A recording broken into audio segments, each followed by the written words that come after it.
Use the close through summary widget on a dashboard. You may not be familiar with setting up dashboards and using them, but we can always help you with that.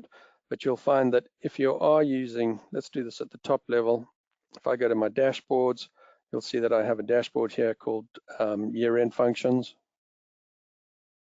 And in here, I've got two close through summaries, one which is in summary. So it's in summary by individual ledger. And you'll see that the date varies by entity.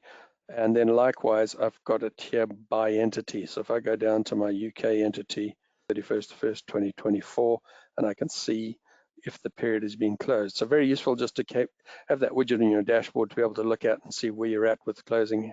Has the period been closed off for the individual ledgers that you want it to be closed off for? And you can, in fact, jump straight to that function from the screen. So if I go straight to my close books function, I can go and update my closing periods from there.